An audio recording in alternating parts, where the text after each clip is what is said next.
Pronto, estamos gravando. Agora eu vou abrir os slides.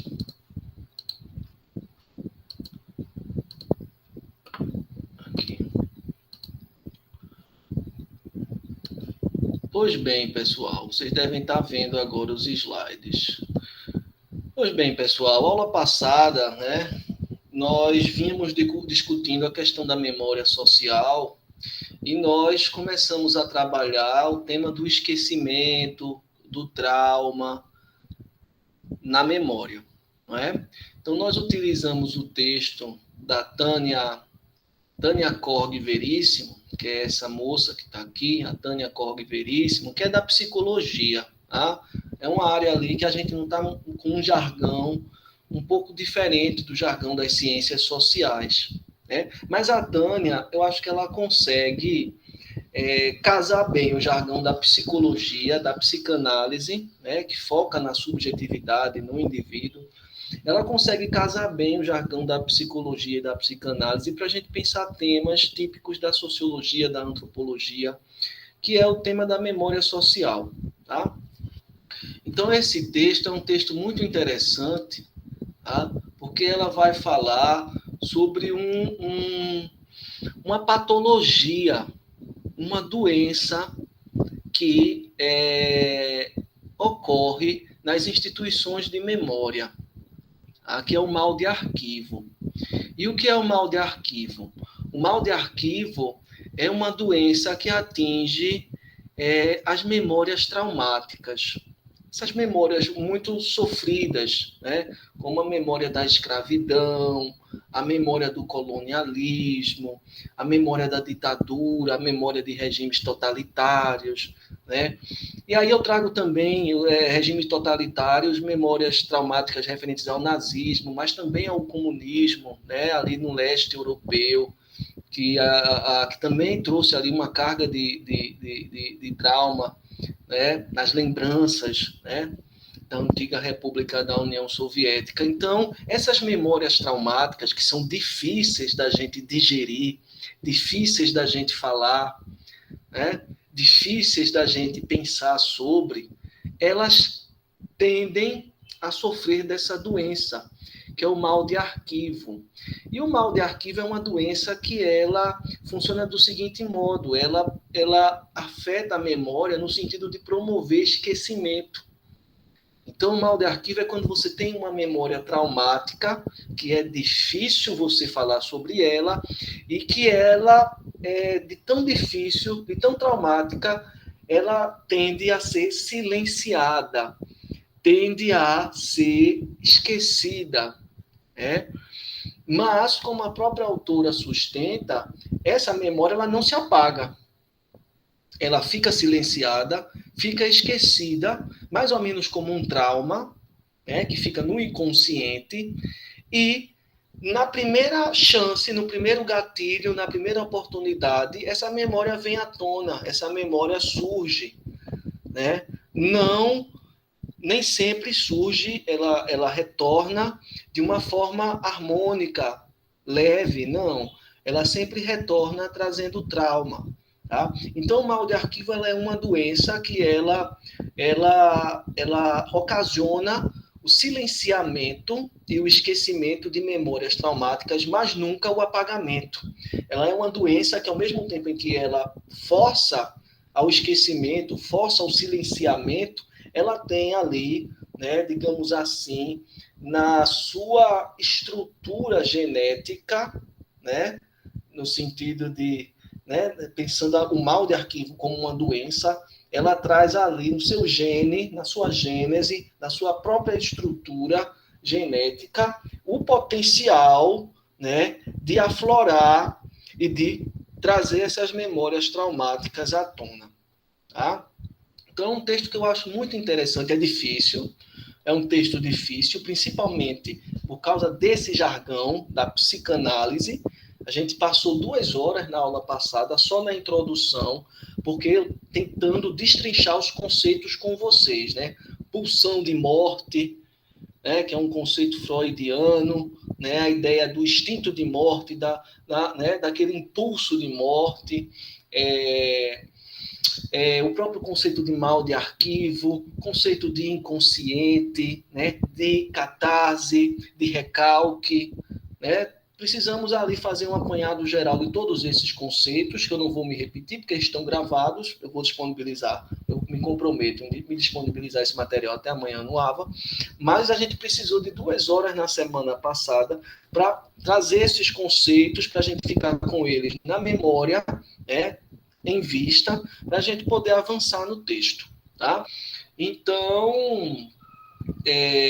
esse conceito do mal de arquivo, como eu falei na aula passada, ele foi, né, trazido por Jacques Derrida, que é esse senhor de cabelos grisalhos com um cachimbo, tá?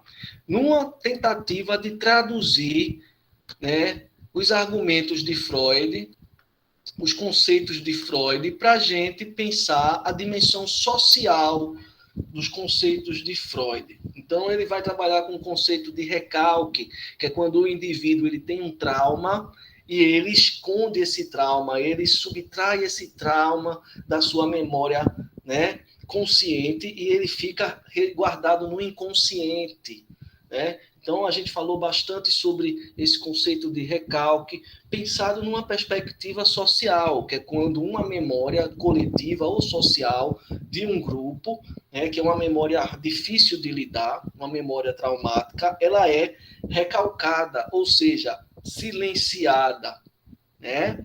Mas, como eu já disse, o próprio Derrida vai sustentar, e a autora também, a Jorge Veríssimo, essas memórias recalcadas, elas estão ali só esperando o momento de voltarem à tona, tá?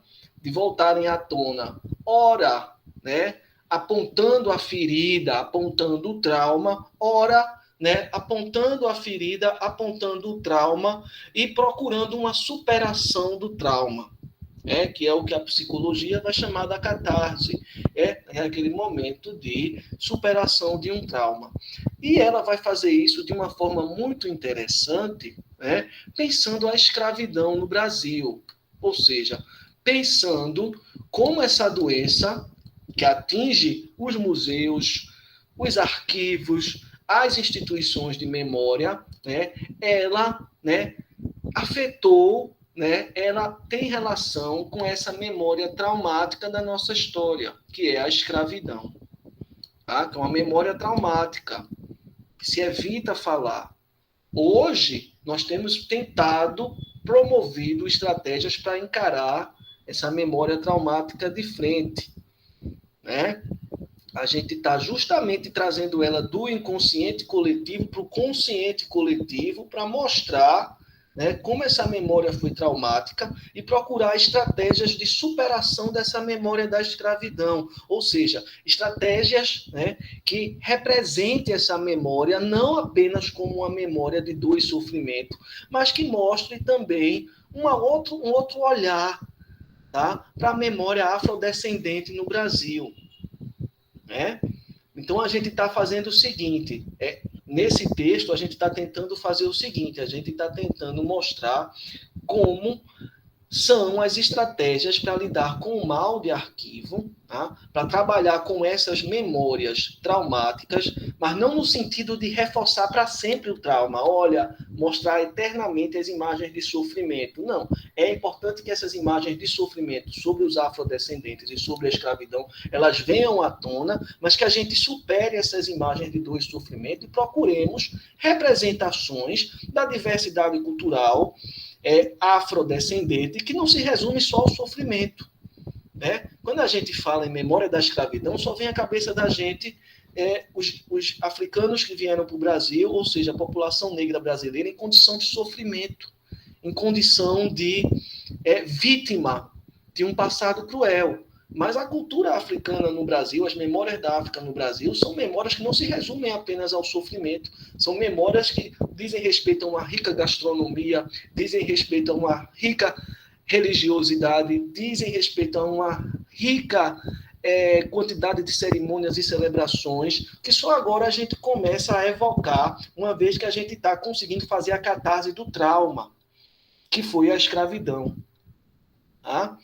E aí a gente começa a deslocar o olhar dos afrodescendentes como vítimas, no sentido de vítimas porque foram agredidos, violentados simbolicamente, violentados e agredidos fisicamente, foram colocados no lugar de vítima. Mas pouco se fala, né, que para que eles tivessem a sua escravidão abolida, eles brigaram muito. A escravidão não foi abolida porque a elite liberal se sensibilizou. Ela foi abolida porque não havia mais o que fazer para contê-la.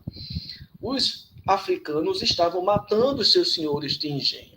Os africanos estavam se rebelando, formando grupos armados para invadir fazendas, libertar escravos, matar senhores de engenhos conhecidos pela sua crueldade.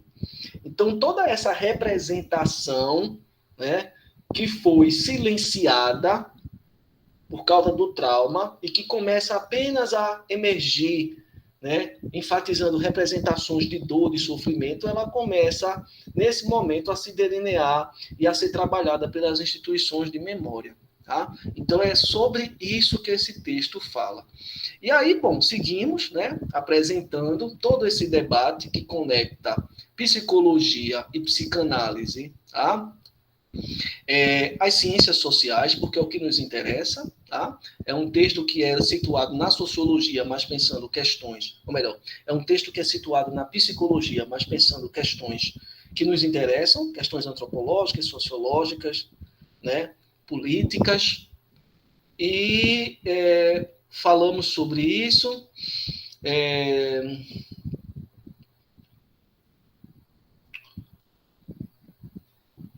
Falamos sobre alguns exemplos de memórias traumáticas, trouxemos alguns exemplos de memórias traumáticas. Aqui trouxemos o exemplo do Rio Grande do Sul, do Paraná, de Santa Catarina, que tem ali, ao longo da sua história, uma série de estratégias de apagamento dessa memória traumática, né, e exaltação de uma memória da colonização, como se não tivesse havido escravidão nessas regiões. Isso vocês conseguem ver em qualquer material didático que vocês baixarem no Google, né? Se vocês botarem aí no Google, eu convido vocês a fazerem isso.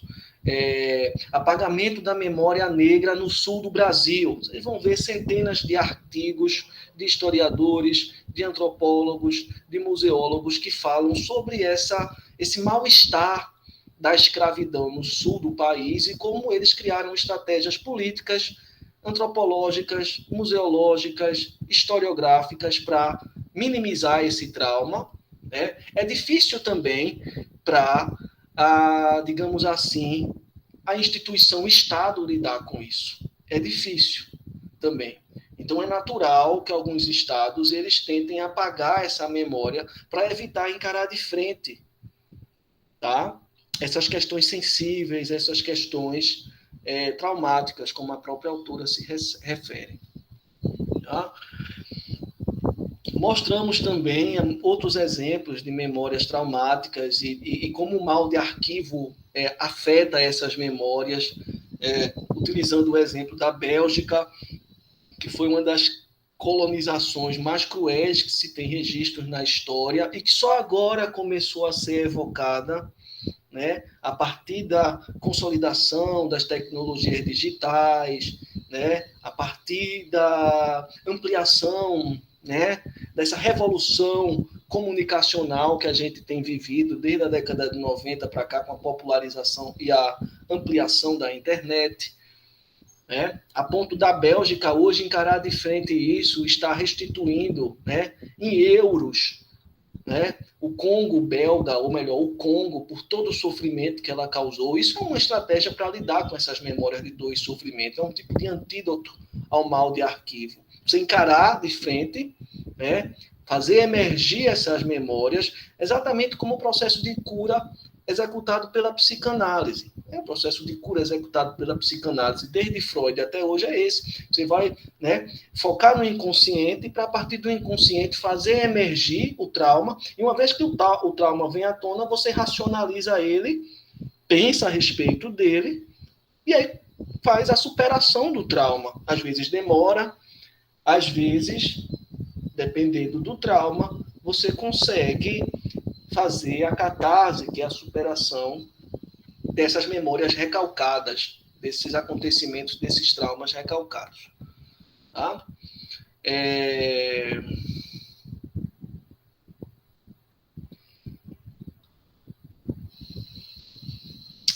Vamos lá. Aqui falamos também, né, sobre exemplos de como essas memórias podem ser trabalhadas. Tá? Como essas memórias podem ser trabalhadas. Aqui o memorial do Holocausto. Aqui uma imagem do navio negreiro, numa coleção digital, né, da Livraria Pública de Nova York. Que são memórias que tentam trazer à tona, que tentam fazer com que os indivíduos hoje, com que a sociedade hoje reviva esses traumas, encarem esses traumas de frente. Então, é necessário que se encare o trauma de frente, que se tenha um momento de aceitação para que você possa fazer a superação do trauma, pensando enquanto memória. Tá? E, bom, falamos também do conceito de pulsão arquiviolística, tá? Que é um conceito, essa pulsão arquiviolística é um conceito trabalhado pelo Derrida e pela Veríssimo, justamente para refletir, né, para tornar essas memórias e acontecimentos traumáticos, né, que são silenciados, transformar essas memórias em outras memórias, em memórias que, mesmo traumáticas, podem ser abordadas, podem ser tratadas, encaradas de frente. Tá? E aí, bom, falamos sobre tudo isso. Tá? E a partir dessa abordagem, né, que a autora está propondo, né, que pega conceitos da psicanálise para pensar uma questão social, que é a produção coletiva de uma memória, que é a superação coletiva de uma memória deprimente, traumática, constrangedora. Então, a partir dessa abordagem, a Cog Veríssimo vai propor, né, discutir a escravidão brasileira como um exemplo de arquivo do mal, ou seja, como um exemplo de memória traumática que é, né, afetada por essa doença do mal de arquivo, ou seja, né, que é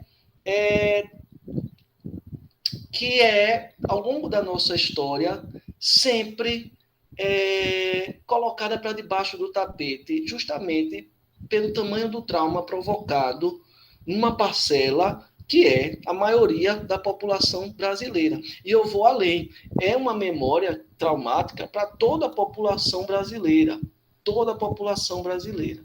né? A população afrodescendente, a população, digamos assim, lusodescendente, né? Há uma dificuldade de encarar a escravidão, há uma dificuldade, inclusive, de aceitar que o Brasil ainda passa por situações diárias de racismo, fruto, né, de toda de 300 anos de escravidão, fruto de 300 anos de escravidão, fruto de uma abolição da escravidão que não teve como fundamento agregar os afrodescendentes à sociedade brasileira. Né, para vocês terem uma ideia, quando houve a abolição da escravidão, Rui Barbosa, que era um intelectual e político da época, ele propôs levar os africanos de volta para a África. Né? Isso foi inviável por N motivos, mas em nenhum momento ninguém pensou em como agregá-los à sociedade brasileira. Florestan Fernandes, na década de 70, vai falar sobre isso. Ali na segunda metade do século XX, vai começar a refletir, né,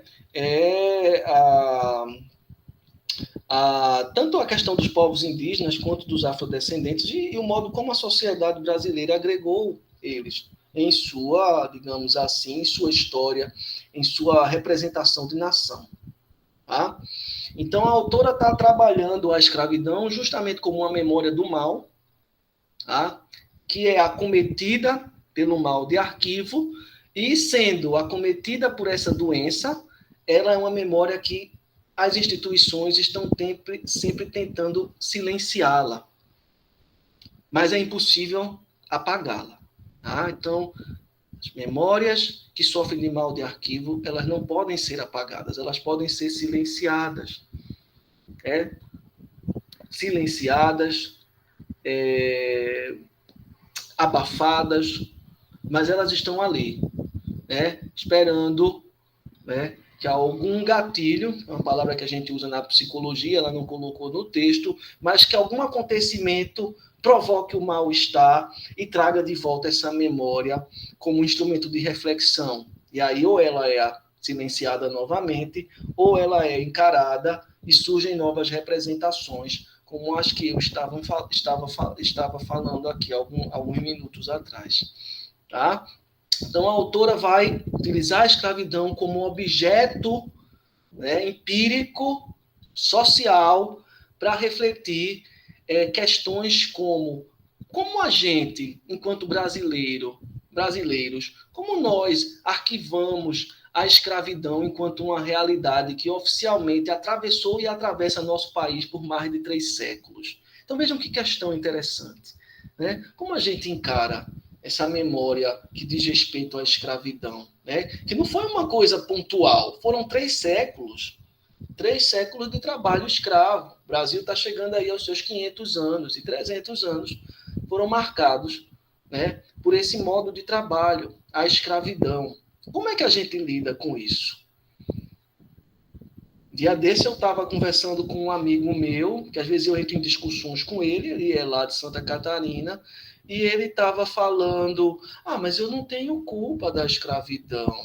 É claro que você, enquanto indivíduo, não tem. Mas quando a gente fala, né, que o Brasil tem culpa, a gente está se referindo à instituição Brasil. A instituição Brasil. Né? A instituição, então a instituição social, um Estado-nação. O Brasil tem culpa.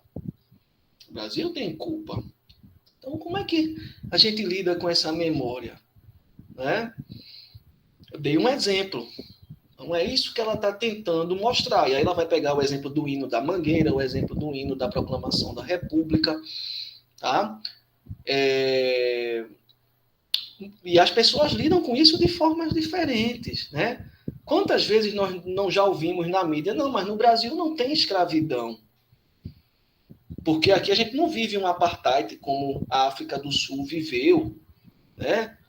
Até Nelson Mandela tomar o poder e fazer uma negociação política e vir, né, diminuindo esse apartheid e fazendo com que negros e brancos pudessem ocupar os mesmos espaços, né? Então a gente coloca por debaixo do tapete, não, aqui não tem escravidão.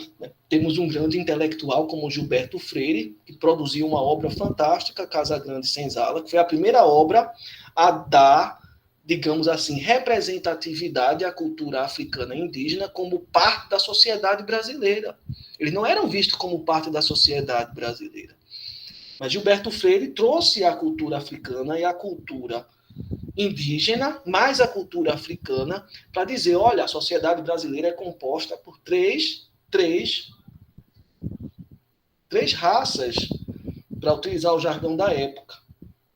E aí Gilberto Freire, quando vai terminar o livro comparando com os Estados Unidos, ele vai dizer, olha, mas nos Estados Unidos tem ali uma política de Estado que separa negros e brancos, depois da escravidão. No Brasil é uma democracia racial. Negros e brancos podem andar de trem, de ônibus, podem frequentar o mesmo restaurante, casarem entre si. Então, a gente tem alguns indícios de como o Brasil e nós brasileiros temos lidado com essa questão da escravidão, que atravessou o Brasil por 3 séculos. 3 séculos. Né? Uma outra questão que ela procura refletir é como pensar, né, esse arquivo de memórias da escravidão, né, que são várias, né, desde uma perspectiva do apagamento, né, do mal de arquivo, que é essa tentativa de apagamento, né, e como esse acontecimento da história brasileira traumático tem sido tratado, né, institucionalmente na esfera política, né? Então, são questões muito interessantes que ela traz para refletir, que a gente vê ali que são questões sociais. Então, o que eu acho muito interessante desse arquivo é isso. Ela promove um diálogo muito bacana com a psicologia, tá? Mas o que ela está propondo para a gente, por isso esse artigo aqui, a gente debatendo, é pensar questões sociais a partir de conceitos da psicologia. Tá? E aí, feita essa longa introdução, ela entra no que ela quer, né, que a gente pense, que são essas duas questões, em que ela vai abordar nos 2 subcapítulos do artigo, que é esse capítulo arquivo e apagamento, e depois, mais à frente, esse outro capítulo, arquivo e acontecimento. Tá? E aí eu acho muito interessante, tá, que ela começa já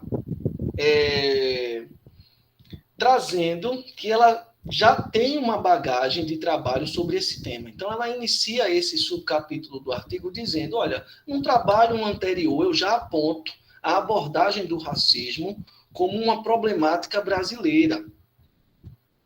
Né?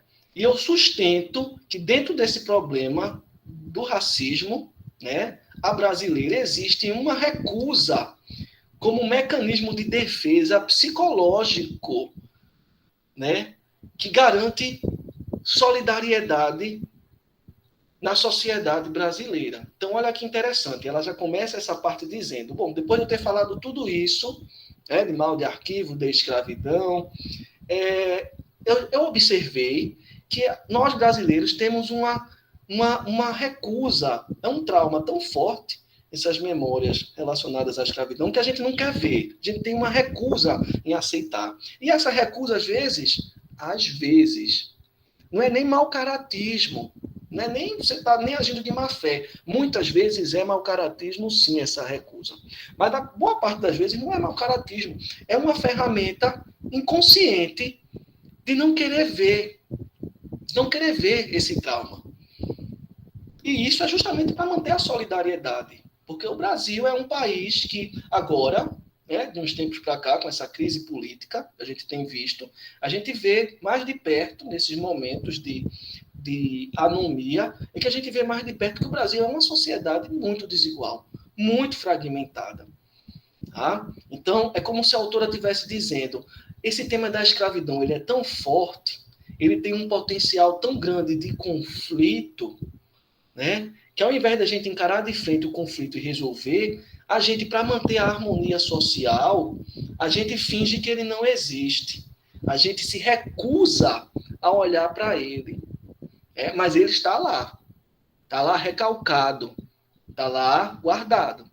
E aí, bom, é como se fala o racismo à brasileira, tá? Que a gente tem visto, vocês como estudantes de ciências sociais, na disciplina Sociedade Brasileira, vocês devem ter, ou com outro nome, a gente vê que essa expressão racismo à brasileira, ela é uma expressão que ela diz muito sobre a sociedade brasileira. Né? Então, o racismo à brasileira, diferente do racismo americano, ele é fruto de uma recusa social, como um mecanismo de defesa. Para evitar o sofrimento, para evitar a depressão, para evitar a anomia social. E aí eu trago essa foto, destacada em azul. Não existe racismo no Brasil. Essa frase é um mecanismo de defesa. Mas quando a gente olha para a sociedade brasileira, os formandos do curso de medicina da Universidade Federal do Rio de Janeiro, você não consegue identificar no curso uma pessoa da cor negra. Você não consegue identificar. Quando você olha para os profissionais da limpeza urbana, popularmente conhecidos como garis, os coletores de lixo, que trabalham na limpeza urbana, você vê que é um grupo formado maciçamente, pelo menos nessa foto, a gente sabe que a pobreza ela não tem cor, existe um preconceito racial no Brasil, mas também existe um preconceito de classe. Então, quando a gente olha para essa foto aqui, a gente vê, poxa, mas nessa foto não tem uma pessoa branca. Tem algum problema aqui? Isso não é natural. Isso não é natural. Há quem diga, como José de Souza Martins, outros intelectuais, que isso aqui ainda é um problema decorrente da falta de políticas públicas e sociais que visassem a agregação dos africanos recém-libertos, no final do século XIX, à sociedade de classe brasileira. Como vocês sabem, a escravidão foi abolida e não houve nada em termos de política que garantisse uma inserção dos afrodescendentes na lógica do trabalho capitalista, moderna, com as leis trabalhistas, com a venda da sua força de trabalho em troca de capital, de dinheiro, para utilizar o jargão marxista. Então,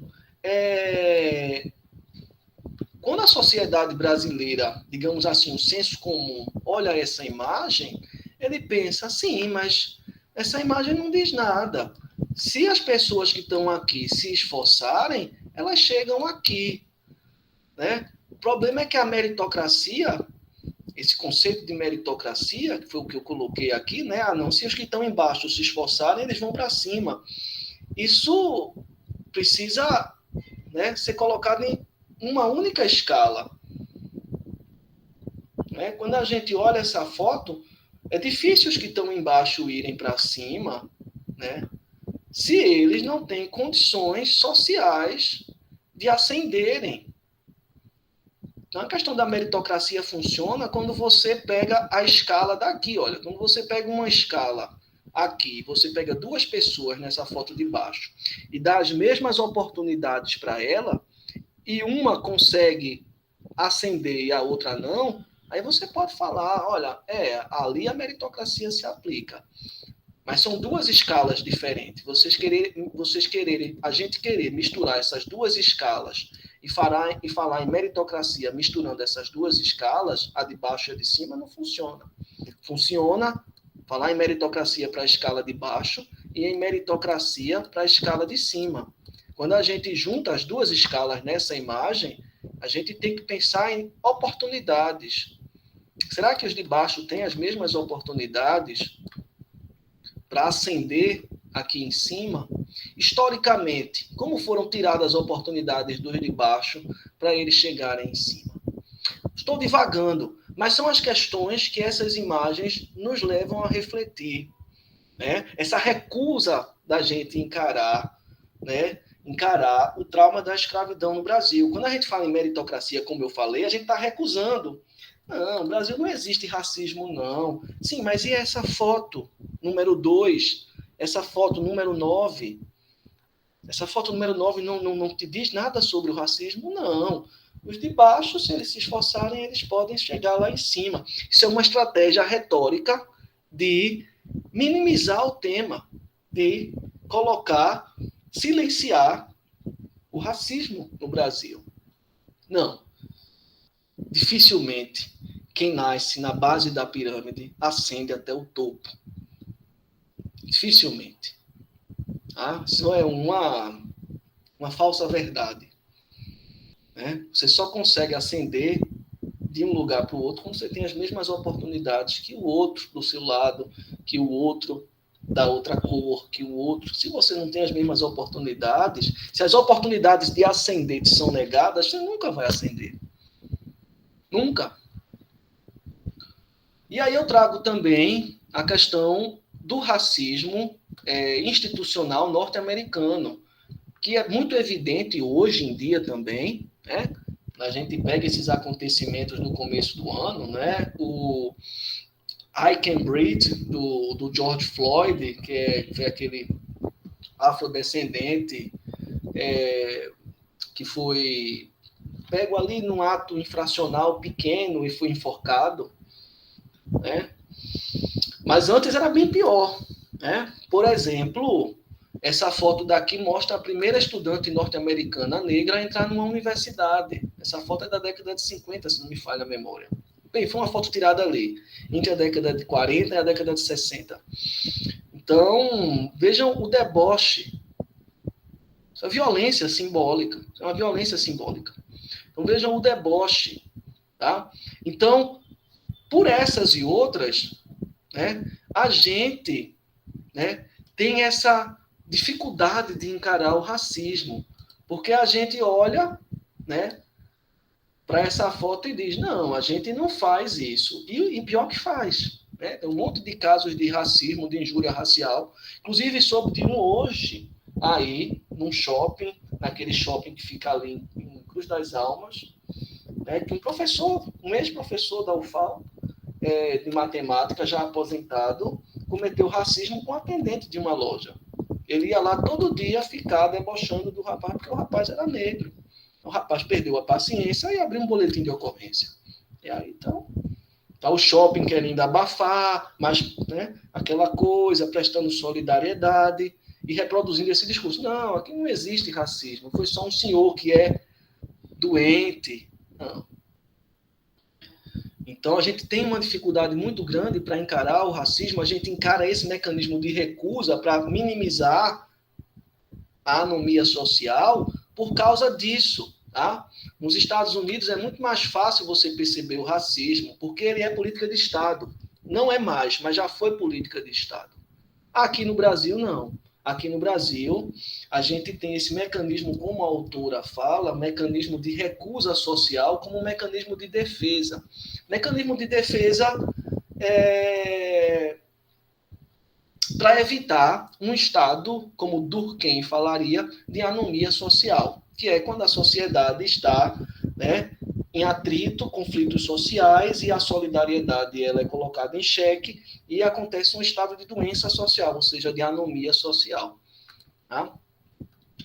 Então, pensando, né, esse contexto que a autora está dando, olha, eu já percebi que no Brasil, por essas e outras, porque o Brasil, né, nunca viveu isso como política de Estado, né? O Brasil nunca viveu o preconceito racial como política de Estado, já viveu até a escravidão. Quando acabou a escravidão, houve essa recusa a essa estratégia de recalcar o trauma da escravidão, e por essas e outras, a autora ela está dizendo, olha, né, há uma recusa e eu vou argumentar sobre isso. Então, focando mais especificamente, né, nessa recusa, né, do racismo como mecanismo de defesa para garantir solidariedade orgânica nas sociedades complexas, né, pensando isso dentro do conceito de mal de arquivo, né, e pensando como o mal de arquivo ele está aqui, ó, operando, né, para promover essa recusa, pensando isso, né, ela, a autora, ela vai trazer para o seu artigo, né, um trecho do hino da Proclamação da República, que foi escrito 2 anos depois da abolição da escravidão, tá, em 1890, né, e o trecho é o seguinte: liberdade, liberdade, abre as asas sobre nós, das lutas na tempestade, dá que ouçamos tua voz. Nós nem cremos que escravos outrora tenha havido em tão nobre país. Hoje, o rubro lampejo da aurora acha irmãos, não tiranos hostis. Então, vejam, quando o Brasil ele se apropria dos ideais republicanos, né, 2 anos após a escravidão, a primeira estratégia, né, em termos de memória social, né, é justamente silenciar, apagar, recalcar o racismo. Hoje, 2 anos depois da abolição da escravidão, ninguém fala mais nisso. É até difícil achar que o racismo aconteceu. Somos todos irmãos, não tiranos hostis. Então, aqui, né, é um exemplo do mal de arquivo operando numa memória traumática. Você tem a memória da escravidão que foi traumática, um país que, né, está se tornando republicano, né, e que não quer olhar para o seu passado. Não, aqui teve escravidão, mas olhando hoje, só 2 aninhos depois, a gente nem vê mais, somos todos irmãos. não tiranos hostis. Então, ele está querendo recalcar, sublimar, justamente, toda a tirania e a crueldade do regime escravista. E esse fragmento ele é interessante porque a gente vê que, ao mesmo tempo que o mal de arquivo ele tenta silenciar as memórias traumáticas, né, nas instituições de memória, ela traz ali o cerne em seu DNA, né, da própria superação, do próprio reconhecimento do trauma. Bom, não somos tiranos hostis, mas já fomos. Já fomos do tipo que botava pimenta nos olhos dos afrodescendentes quando eles faziam alguma coisa errada. Vocês já ouviram os relatos da escravidão? Os senhores de engenho, às vezes, cegavam os afrodescendentes com pimenta, com ferro quente. Aquelas cenas daqueles filmes que nós vemos sobre a escravidão, com as cicatrizes. Né? Então, ele traz, ao mesmo tempo que ele tenta recalcar, que ele tenta acionar esse mecanismo da recusa, porque o hino está recusando esse hino, está recusando que houve o racismo. Ele traz em suas bases, né, elementos para a gente refletir. Olha, se outrora nós havíamos escravos, em outrora, uma hora passada, né, hoje, no raiar do sol, nós somos irmãos, não tiranos hostis. Tiranos hostis como éramos outrora. Tá? Então, o mal de arquivo, como doença, ele também traz o próprio antídoto, né? Como a vacina para um vírus, como o soro, né? Para se curar a picada de uma cobra, que é feito do próprio veneno. Tá?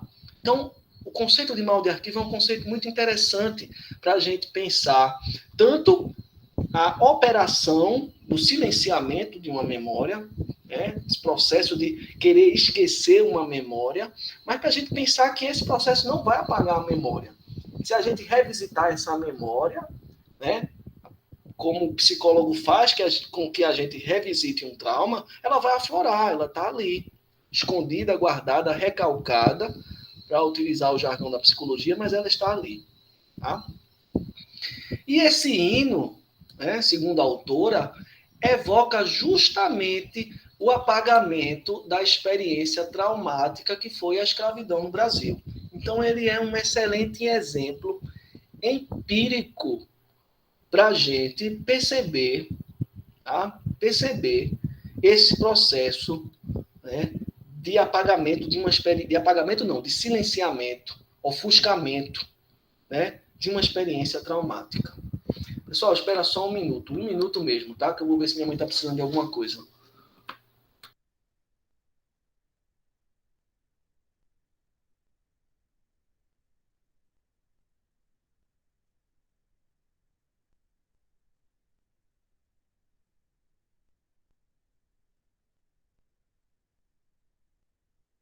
Pronto, pessoal, ela tá tudo bem, tá? Tá de óculos escuro pela casa, mas tá tudo bem, tá? Daqui a pouco eu vou ajudar ela ali a tomar banho para ir dormir.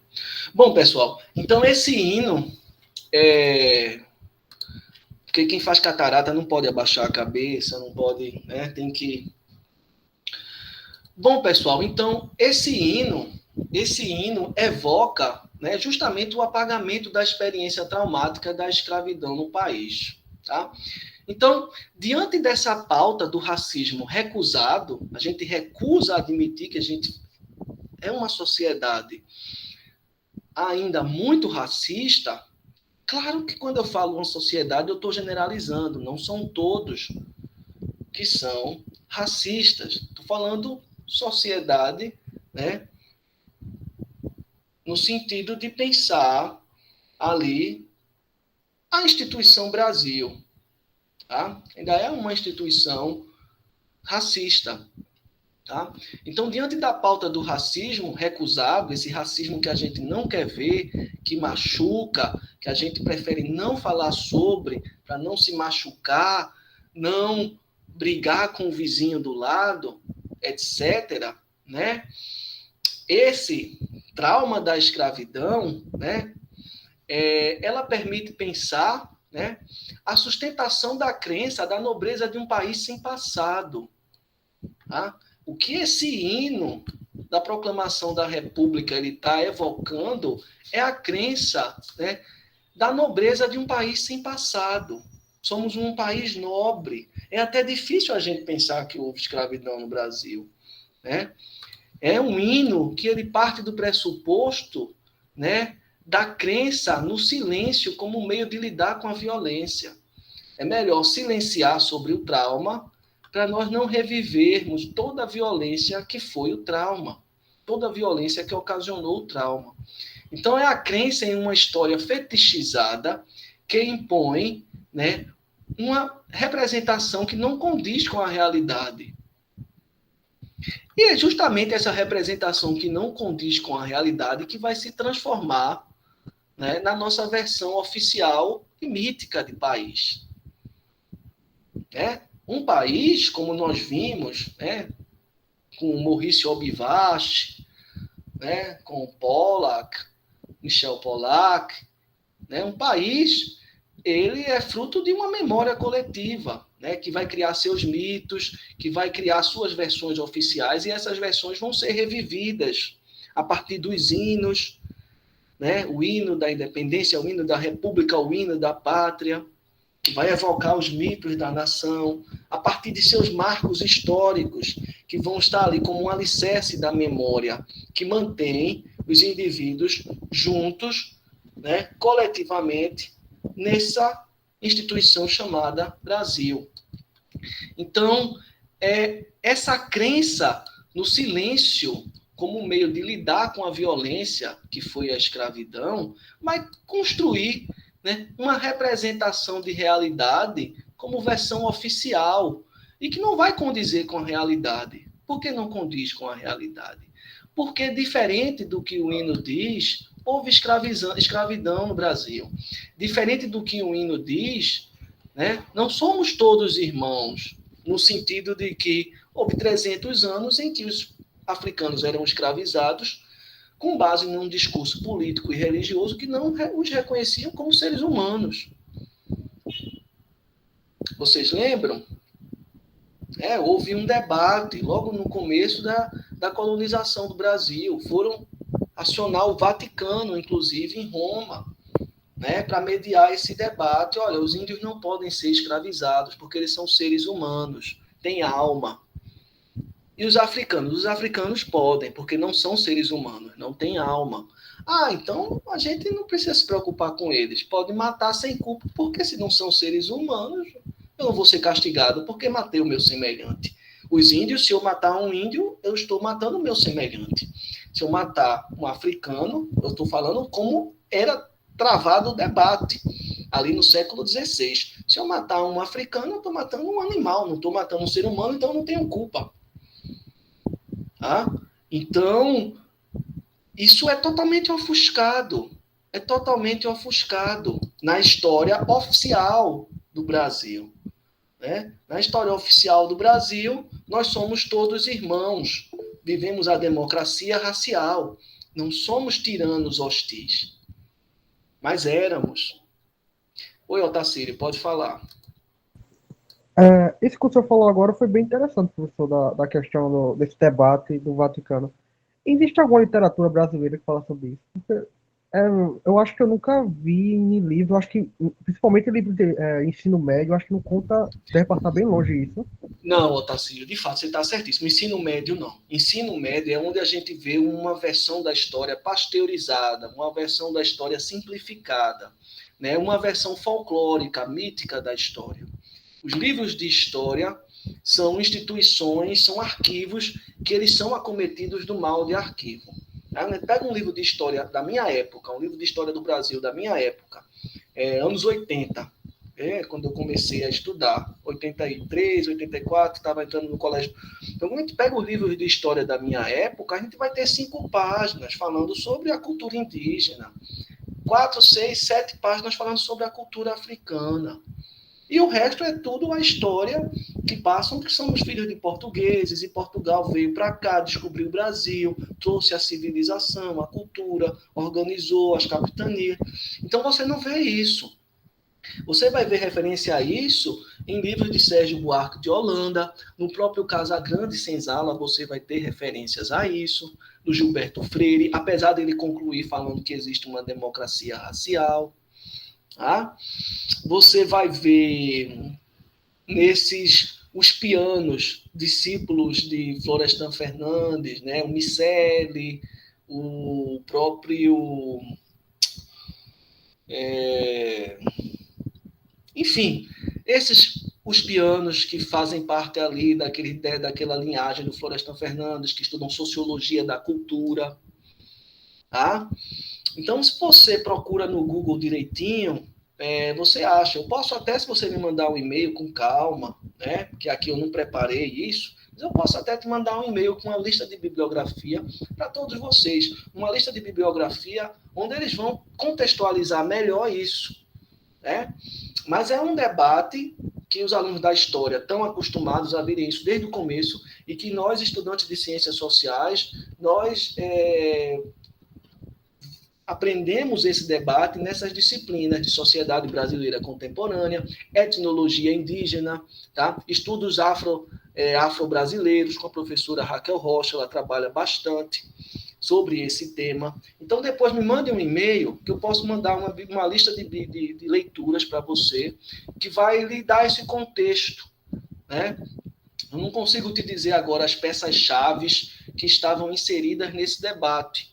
Né? Mas era um debate que teve início ali, quando a igreja fazia, digamos assim, tinha uma atuação política bastante forte, e para você fazer qualquer coisa, você precisava do aval da igreja. Então, quando houve essas viagens, né, de descobrimento, né, que eram viagens de exploração, você estava querendo explorar, precisava descobrir novas fronteiras para explorar. Então, quando houve essas viagens, né, que chegaram aqui na América, que deram de cara com os povos indígenas, a igreja, o cristianismo, tentou justificar aquilo como povos que foram ali descendentes de Adão e Eva e que se manteram, digamos assim, ingênuos, se manteram ali, né, com um tipo de inocência. Tá? E isso foi o que serviu de argumento para que os religiosos autorizassem ou melhor, não autorizassem a escravidão dos povos indígenas e autorizassem a escravidão dos africanos. Tá? Então, esse hino, pessoal, o hino da proclamação da República é uma recusa da percepção da realidade. É uma recusa da percepção da realidade. Tá? Não foi nada como está escrito aqui no hino. Né? A liberdade não foi um pássaro como um arcanjo, né, que abriu o céu tempestuoso, cinza nublado, e que trouxe a aurora para que nós nos sentíssemos irmãos. Não, até hoje a gente não consegue concretizar esse projeto civilizatório de nação, sem o racismo, sem o preconceito. Ainda hoje a gente está lutando para concretizar esse processo civilizatório e nos considerarmos todos irmãos. Né? E a cena política do país, não é de hoje, mas a cena política do país, ela é grandemente formada por tiranos hostis. Tanto que é um país que se constrói a partir de golpes e ditaduras. A República foi um golpe que deram. Os generais deram um golpe na família real, mandaram a família real-se embora e tomaram o poder. Aí depois, menos de 100 anos, ou melhor, depois de 40 anos, a gente tem um outro golpe, né, dado por militares lá do Rio Grande do Sul, com Getúlio Vargas, que chegaram e acabaram com a política do café com leite, que era a política de gestão do país, revezada por São Paulo e Minas Gerais, e foi outro golpe. Depois, 30 anos depois, o golpe de 64. Depois, agora, mais um cenário político em que o executivo flerta com outro golpe militar que não aconteceu, mas se a gente cochilar, acontece. Então, olha, esse hino, ele é uma recusa da percepção da realidade, dos fatos. Ou seja, ele reflete exatamente o que a autora está colocando, né? A recusa, né? O conceito de recusa como recalque, a recusa em aceitar os fatos de que a escravidão houve, de que o Brasil foi gerido e tem sido gerido, hora ou outra, por tiranos hostis. Então, a recusa ela aparece como um mecanismo de defesa psíquico, né, frente a um evento traumático. Nesse caso, a recusa ela aparece como um mecanismo de defesa social frente a esse evento traumático. E por que defesa? Um mecanismo de defesa social? Como assim? Não entendi. Porque se você não recusar esse trauma, você vai ter que lidar com um conflito que vai colocar, né, os povos que foram escravizados, né, diante dos povos que da instituição Brasil, que foi uma instituição escravista. E isso pode desembocar num estado de doença social. Então, para evitar uma possível doença social ou anomia social, é mais fácil a gente recusar o trauma, recalcar o trauma, do que resolver o trauma. Resolver o trauma, você vai ter que procurar as pessoas que sofreram com trauma, você vai ter que falar sobre o trauma. Não sei se vocês já fizeram uma análise, mas às vezes você, quando está nesse processo de trazer um trauma, né, de aceitar um trauma, não recusar um trauma, às vezes é um sentimento doloroso que dá. Mas depois que você vive, você supera, você passa por esse sentimento, faz a catarse, a superação. Então dá uma sensação de alívio. Agora, para ter essa sensação de alívio, a gente precisa encarar o trauma. E o trauma faz sofrer, incomoda, machuca, né? Então é interessante pensar que, do mesmo modo como essa recusa se manifesta nos indivíduos, ou seja, psicologicamente, ela também se apresenta nas instituições sociais produtoras de memória social, como, por exemplo, os museus. Então, essa recusa, né, de encarar o trauma, ela aponta para uma ausência de responsabilidade. Ninguém quer se responsabilizar por esse trauma. Ninguém. A igreja não quer, o Estado não quer, a economia não quer. São instituições sociais que orientam nossa vida como coletividade, né? Então, eis a relação posta no arquivo da escravidão brasileira. É isso que a gente se depara quando a gente vai nesse arquivo da escravidão brasileira, né? Que se tornou um arquivo do mal, né? E aqui eu trago essa imagem que eu vi recentemente, do Benedito, né? Para mostrar que há uma outra versão da abolição da escravidão, né? Não foi uma coisa feita por uma nobre nação, né, de irmãos. Não, foi uma coisa conquistada à base de muita luta. Então eu conheci recentemente a história desse personagem, o Benedito Meia Légua, que era digamos assim, um grande libertador de escravos. Um grande libertador de escravos. Ele se movimentava pelo Nordeste, na verdade, pelo Brasil todo, junto com outros escravos que lutavam pela independência, e eles promoviam saques, rebeliões, assassinatos de senhores de engenho para libertar outros escravos. Tá? Então ele ficou conhecido como Benedito Meia Légua, né? E ele serve ali como dentro desse arquivo da escravidão, né? Ele aparece como um personagem que ele contesta essa versão, digamos assim, que se tornou a oficial quando a gente pensa na liberação dos escravos e na proclamação da República, que na época era um regime visto como um regime intelectual, liberal, progressista. Tiago, pode falar.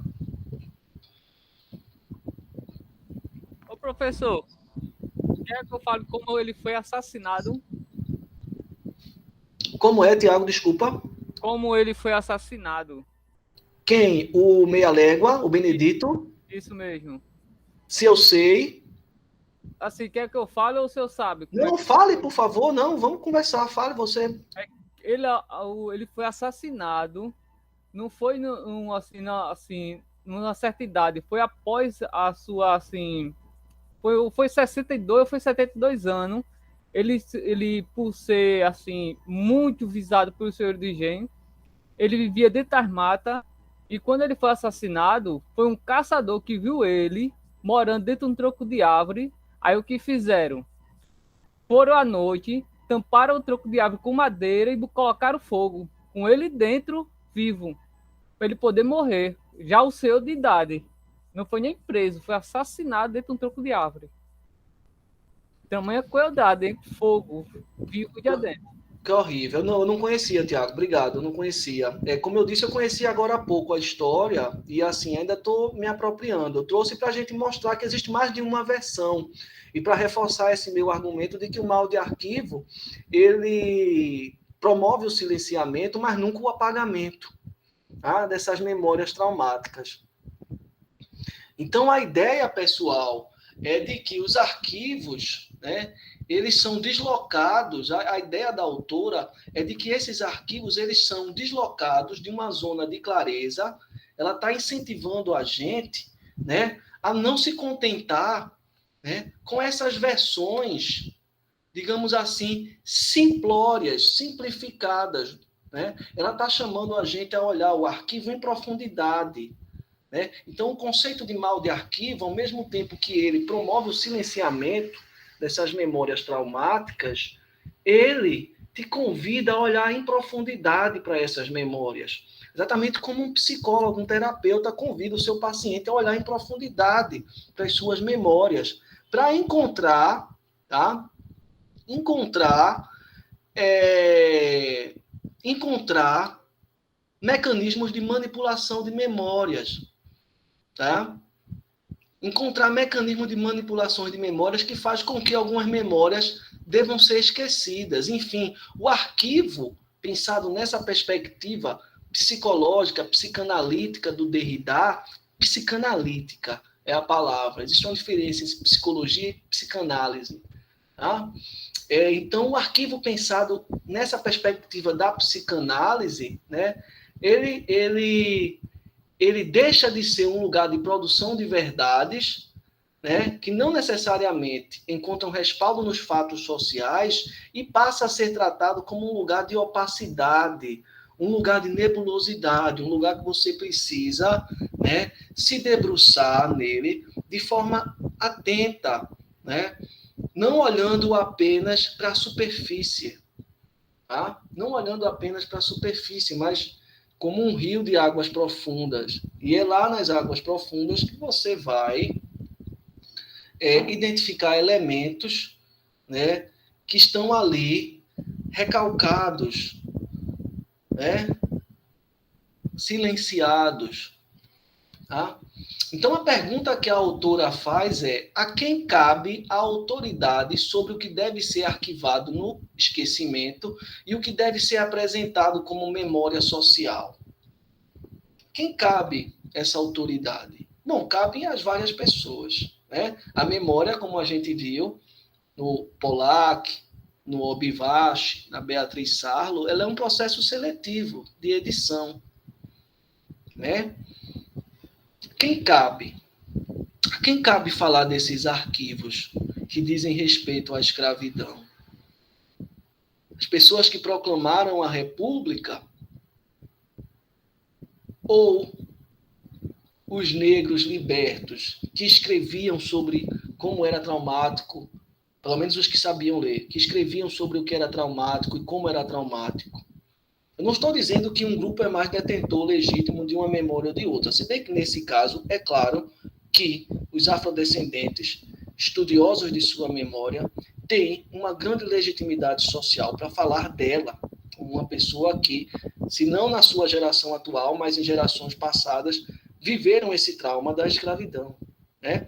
No fim das contas, pessoal, há uma disputa de poder muito grande para fazer com que umas memórias se tornem mais oficiais do que outras. Quando a gente fala do Estado-nação brasileiro e nessa memória da democracia racial, de que somos todos iguais, quem escreve essa memória é parte de uma elite política e militar que há muitos anos se mantém no poder. Então, para eles é mais conveniente que essas memórias sejam recalcadas para evitar anomia social do que trazer essas memórias à tona. Vejam que quando acabou a ditadura, nós dissemos, não vamos julgar ninguém, não. A gente não vai julgar nem quem estava na guerrilha, nem os militares. Vamos fazer a anistia. Apertamos as mãos e fingimos que nada aconteceu. Não foi o que o Brasil fez? A Argentina não, teve até... julgaram os militares e os militares foram presos. Houve até prisão perpétua. No Chile, mas no Brasil...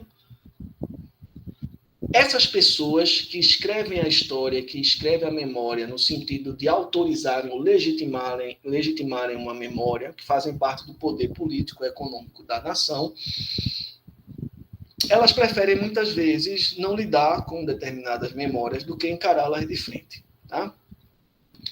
Em contrapartida, como nós nos encarregamos de registrar episódios traumáticos de nossa história? Bom, hoje em dia há ali uma multiplicidade, uma pluralidade de intelectuais inclusive, né, que viveram situações, né, coloniais, de ex-escravos, como o próprio Nelson Mandela, que não era ex-escravo, mas foi preso quando estava discutindo o apartheid na África e depois se tornou uma figura política. Então, hoje em dia, existe uma pluralidade, né, de formas de tratar com essa memória. E é essa pluralidade que dá ali a chave para que outras vozes, outras instituições, outros grupos apresentem a sua própria versão da sua memória, que eles chegam ao arquivo, né, visualizam o arquivo e trazem à tona essas memórias silenciadas pelas instituições que representam essa memória. Tá? E depois disso ela vai mostrar justamente, né, que existem formas plurais de abordar a memória da escravidão, que é justamente, né, pensar o arquivo como um lugar em que é possível abordar determinados eventos e acontecimentos com uma pluralidade de leituras, uma pluralidade de interpretações. Tá? E aí ela vai falar, né, sobre o mal de arquivo, né, ter esse poder de, ao mesmo tempo, apagar e constituir memórias. Apagar, como eu disse, uma palavra equivocada, mas de silenciar. Tá? Então, o mal de arquivo que, ao mesmo tempo, silencia e constitui e traz para o centro do debate este apagamento e esquecimento de traços de memória. Ou seja, o que é que eu estou dizendo aqui? Né? Ao mesmo tempo que o mal de arquivo ele promove o silenciamento da memória, né, ele traz para o debate, né, traços de memórias, né, que possibilitam uma própria contestação de memórias oficiais, uma própria renovação sobre a leitura que se tem de determinados acontecimentos. E aí ela vai dar um exemplo de uma releitura, né, desse acontecimento que foi a escravidão, o hino da Estação Primeira de Mangueira, tá? Num carnaval, se não me falha a memória, de 2019, antes da pandemia, 2020, na verdade, antes da pandemia, que foi, né, um hino que teve como enredo a escravidão no Brasil. Então, o hino da Estação Primeira de Mangueira começa: Brasil, meu nego, deixa eu te contar a história que a história não conta, o avesso do mesmo lugar. Brasil, meu dengo, a mangueira chegou, com versos que o livro apagou ou silenciou. Desde 1500 tem mais invasão do que descobrimento. Tem sangue retinto pisado. Atrás do herói emoldurado, tá Floriano Peixoto, tá Princesa Isabel. Existem mulheres, tamoios e mulatos. Provavelmente todos ensanguentados e assassinados. Eu quero um país que não está no retrato. Ou seja, eu quero um país que tenha uma memória fora desse enquadramento harmônico, que se tornou oficial, esse enquadramento que coloca todos como iguais e irmãos, mas que quando eu vou trabalhar no shopping tem um professor aposentado branco sendo racista comigo. Então, ao mesmo tempo que as instituições de memória no Brasil, né, especialmente que trabalham a memória da escravidão, sofrem com o mal de arquivo, o próprio mal de arquivo, né, recalca o trauma, mas o trauma fica ali, com um potencial de vir à tona, seja estimulado por um intelectual da psicanálise, seja estimulado por um intelectual do mundo das artes, como o carnavalesco que escreveu esse samba, seja, né, trazido à tona pela própria, né, pelo próprio grupo subjugado no passado. Então, esse samba enredo, que foi o hino da Estação Primeira de Mangueira, ele traz, né, essa dimensão viva e pulsante do arquivo, tão enfatizada pelo Derrida, que foi trabalhada pela autora desse artigo, que é a Veríssimo, né? Então, esse hino da Escola Primeira de Mangueira, né, ele traz justamente, né, esse trauma da escravidão, esse trauma que tenta ser silenciado pelas instituições de memória oficiais para a superfície, para que a gente pense sobre ele, para que a gente fale sobre ele, para que a gente racionalize, reflita sobre ele. E, quem sabe, num futuro, a gente não consiga superar esse trauma, no sentido de nos tornarmos uma sociedade, de fato, menos racista. Uma sociedade em que um pai de família negro se sinta seguro de passar por uma rua do Rio de Janeiro e não ser baleado porque a cor dele faz dele um suspeito em potencial. Né? Um suspeito em potencial. Né? Então,